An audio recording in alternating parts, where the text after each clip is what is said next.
जब किसी राष्ट्र का पतन निश्चित होता है तो सबसे पहले उसका विवेक मर जाता है। और आज जनवरी 2026 में हमारे पड़ोसी बांग्लादेश के साथ ठीक यही हो रहा है। कल तक जो देश भारत की उंगली पकड़कर चलना सीख रहा था, जिस देश को 1971 में भारत ने अपने खून से सींचा था, आज वही बांग्लादेश भारत को आंखें दिखाने की जरूरत कर रहा है। लेकिन दोस्तों, सब्र का बांध अब टूट चुका है। भारत ने अब कूटनीतिक सर्जिकल स्ट्राइक शुरू कर दी है। ताजा खबर जो आज निकलकर सामने आ रही है, उसने पूरी दुनिया को हिलाकर रख दिया है। जनवरी 2026 के इस हफ्ते में भारत सरकार ने एक ऐसा फैसला लिया है जिसका मतलब कूटनीति की दुनिया में युद्ध से बस एक कदम पीछे माना जाता है। भारत ने बांग्लादेश को नॉन फैमिली पोस्टिंग घोषित कर दिया है। क्या आप जानते हैं इसका मतलब क्या है? इसका मतलब है कि बांग्लादेश अब भारत के लिए एक सामान्य पड़ोसी नहीं, बल्कि पाकिस्तान जैसा एक शत्रु क्षेत्र बन चुका है। भारत ने अपने राजनयिकों के परिवारों को तुरंत बांग्लादेश छोड़ने का आदेश दे दिया है। धुआं यूं ही नहीं उठता। इसके पीछे की कहानी में गद्दारी, अहंकार और एक पूरी अर्थव्यवस्था के बर्बाद होने की दास्तान छिपी है। बांग्लादेश की जीडीपी रसातल में जा चुकी है, महंगाई आसमान छू रही है और वहां की जनता अब दाने दाने को मोहताज हो रही है। जिस इंडिया आउट कैंपेन का शोर मचाया गया था, आज उसी कैंपेन ने बांग्लादेश की कमर तोड़ दी है।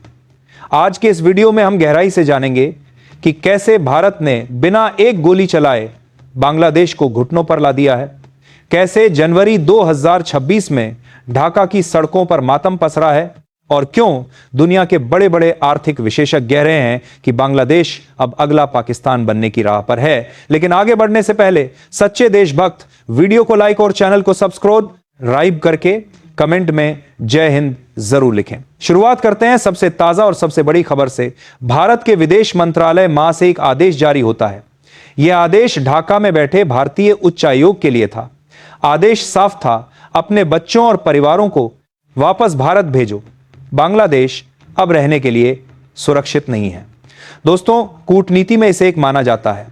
भारत ऐसा केवल उन देशों के साथ करता है जहां या तो गृह युद्ध चल रहा हो या फिर वो देश भारत का कट्टर दुश्मन हो, जैसे कि पाकिस्तान। अब बांग्लादेश भी उसी लिस्ट में शामिल हो गया है। लेकिन भारत को यह कदम क्यों उठाना पड़ा? अगस्त 2024 में शेख हसीना के तख्तापलट के बाद से बांग्लादेश में एक ऐसी अंतरिम सरकार आई जिसका रिमोट कंट्रोल कट्टरपंथियों के हाथ में था। जनवरी 2026 आते आते हालात इतने बदतर हो गए कि वहां भारतीय राजनयिकों की सुरक्षा पर ही खतरा मंडराने लगा। इसके जवाब में बांग्लादेश की तरफ से क्या प्रतिक्रिया आई? 8 और 9 जनवरी 2026 को बांग्लादेश की सरकार ने अपना असली रंग दिखाया। उन्होंने भारत के अंदर नई दिल्ली, कोलकाता और अगरतला में अपने वीजा सेक्शन बंद कर दिए। बहाना बनाया गया सुरक्षा कारणों का। सोचिए जरा, एक देश जिसकी आधी आबादी इलाज कराने, शॉपिंग करने और घूमने के लिए भारत आती है, उसने खुद अपने नागरिकों के लिए भारत के दरवाजे बंद कर दिए। इसे कहते हैं अपने पैर पर कुल्हाड़ी मारना। जनवरी 2026 में भारत और बांग्लादेश के रिश्ते अपने सबसे निचले स्तर पर हैं। भारत ने साफ कर दिया है कि जब तक बांग्लादेश अपनी धरती से भारत विरोधी गतिविधियों को खत्म नहीं करता और वहां रह रहे अल्पसंख्यक हिंदुओं की सुरक्षा सुनिश्चित नहीं करता, तब तक कोई बातचीत नहीं होगी। यह केवल एक कूटनीतिक फैसला नहीं है, यह एक वार्निंग शॉट है। भारत ने दुनिया को बता दिया है कि हम बांग्लादेश को अब एक मित्र राष्ट्र की तरह नहीं देख रहे। और जब भारत किसी पड़ोसी से मुंह मोड़ लेता है तो उसका अंजाम क्या होता है, यह इतिहास गवाह है। अब चलते हैं उस अहंकार की तरफ जिसने बांग्लादेश को बर्बाद किया। आपको याद होगा 2024 और 2025 का वो दौर जब ढाका की सड़कों पर बॉयकॉट इंडिया और इंडिया आउट के नारे लग रहे थे। वहां के सोशल मीडिया इन्फ्लुएंसर्स भारतीय मसालों, भारतीय कपड़ों और भारतीय उत्पादों का बहिष्कार करने की कसम खा रहे थे। उन्होंने कहा था, हमें भारत की जरूरत नहीं है। आज जनवरी 2026 में आइए देखते हैं कि उस बहिष्कार का नतीजा क्या हुआ। बांग्लादेश ने सोचा था कि वो भारत का बहिष्कार करके भारत की अर्थव्यवस्था को चोट पहुंचाएगा, लेकिन हुआ इसका ठीक उल्टा। इसे कहते हैं बूमरंग इफेक्ट। एक महंगाई की मार, बांग्लादेश अपनी रोजमर्रा की जरूरतों प्याज, लहसुन, दाल, चीनी और यहां तक कि अंडों के लिए भारत पर निर्भर है।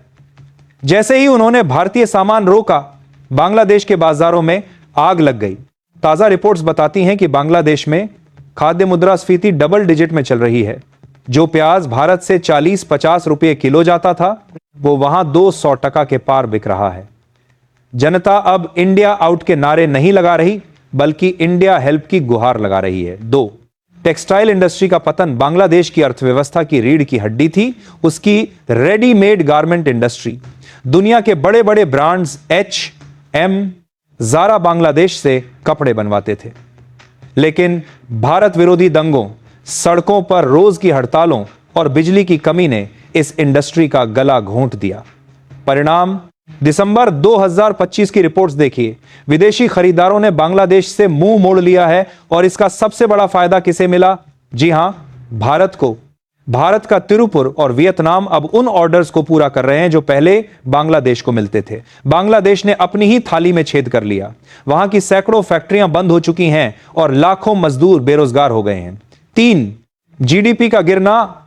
विश्व बैंक और IMF ने बांग्लादेश के लिए खतरे की घंटी बजा दी है। जहां बांग्लादेश कभी 6-7% की रफ्तार से बढ़ रहा था, आज उसकी ग्रोथ रेट गिरकर 3.3% के आसपास आ गई है। दिसंबर 2025 अनुमान।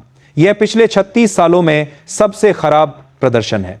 दोस्तों, जब आप अपने सबसे बड़े पड़ोसी, जो आपकी सप्लाई चेन की लाइफलाइन है, उसी से पंगा लेते हैं, तो आप आत्मनिर्भर नहीं बनते, आप आत्मघाती बनते हैं। बिजली किसी भी देश की नसों में दौड़ने वाला खून है और बांग्लादेश की नसों में यह खून कहां से आता है? भारत से। अदानी पावर का झारखंड वाला प्लांट विशेष रूप से बांग्लादेश को बिजली देने के लिए बनाया गया था। लेकिन बांग्लादेश की आदतों से हम वाकिफ हैं। उन्होंने बिजली तो ली, लेकिन पैसे देने में आनाकानी करने लगे। 2025 के मध्य तक बांग्लादेश पर अदानी पावर का लगभग $800 मिलियन, करीब 6,500 करोड़ रुपए बकाया था।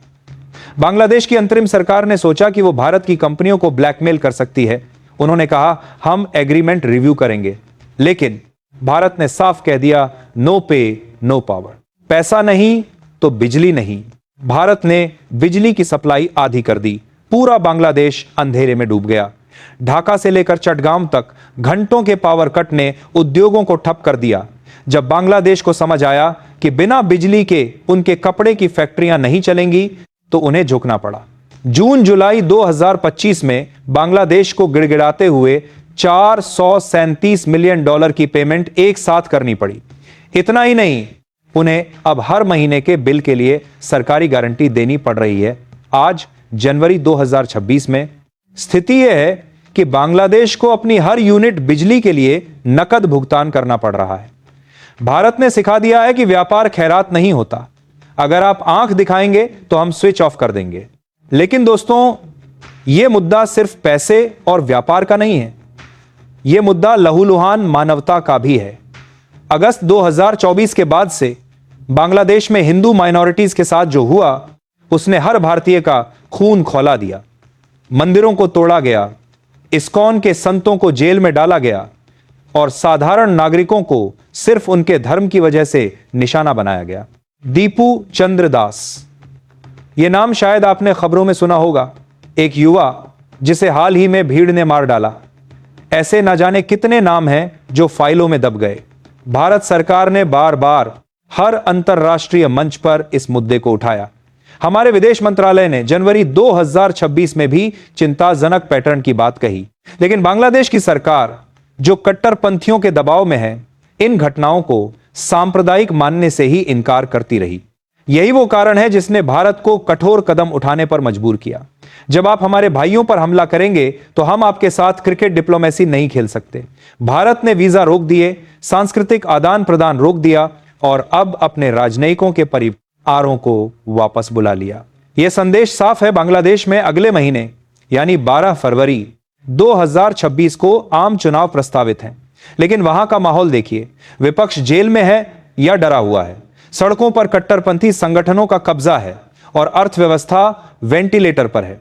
क्या ऐसी स्थिति में कोई निष्पक्ष चुनाव हो सकता है? दुनिया भर के एक्सपर्ट्स का मानना है कि बांग्लादेश लोकतंत्र से दूर जा रहा है और कट्टरवाद की ओर बढ़ रहा है। भारत ने भी अपनी रणनीति बदल ली है। पहले भारत शेख हसीना सरकार का खुलकर समर्थन करता था, लेकिन अब भारत ने की नीति अपनाई है। भारत ने बांग्लादेश की जनता पर छोड़ दिया है कि वो अपना भविष्य चुने। लेकिन एक बात तय है, जो भी सरकार ढाका में बनेगी उसे यह समझना होगा कि भारत के बिना बांग्लादेश का विकास असंभव है। बांग्लादेश 3 तरफ से भारत से घिरा है। उसकी नदियां भारत से आती हैं, उसकी बिजली भारत से आती है और उसका खाना भारत से आता है। भूगोल को बदला नहीं जा सकता। तो दोस्तों, इस पूरी गाथा से क्या सबक मिलता है? बांग्लादेश ने 2024 और 2025 में एक गलती की। उन्होंने सोचा कि भारत विरोध उन्हें एक मजबूत राष्ट्र बना देगा। उन्होंने चीन और पाकिस्तान की शह पर भारत को आंख दिखाने की कोशिश की। लेकिन आज जनवरी 2026 में परिणाम सबके सामने है। उनके बंदरगाह खाली पड़े हैं, उनकी फैक्ट्रियां बंद हो रही हैं, उनका रुपया गिर रहा है और उनका सबसे भरोसेमंद पड़ोसी भारत अब उनसे दूर हो चुका है। भारत ने यह साबित कर दिया है कि हम दोस्ती निभाना जानते हैं तो दुश्मनी का जवाब देना भी जानते हैं। हमने कोई हमला नहीं किया, कोई सेना नहीं भेजी। हमने बस अपना हाथ खींच लिया और बांग्लादेश घुटनों पर आ गया। चाणक्य ने कहा था, दुर्जन के साथ सज्जनता दिखाना खुद के विनाश का कारण बनता है। नए भारत ने इस नीति को अपना लिया है। हम मदद करेंगे लेकिन गद्दारी बर्दाश्त नहीं करेंगे। बांग्लादेश के पास अब भी वक्त है। फरवरी 2026 के चुनाव एक मौका है। अगर वो नफरत की राजनीति छोड़कर विकास और सहयोग का रास्ता चुनते हैं तो भारत के दरवाजे फिर खुल सकते हैं। लेकिन अगर उन्होंने यही रास्ता चुना तो वो दिन दूर नहीं जब दक्षिण एशिया में एक और देश दिवालिया घोषित हो जाएगा। आप इस बारे में क्या सोचते हैं? क्या भारत ने बांग्लादेश के साथ सख्ती करके सही किया या हमें और नरम होना चाहिए था? अपनी राय कमेंट्स में जरूर लिखें। और हां, अगर आपको यह वीडियो पसंद आया तो लाइक बटन दबाएं और चैनल को सब्सक्राइब करें, क्योंकि यहां हम लाते हैं सच जो कड़वा है मगर जरूरी है। जय हिंद, जय भारत।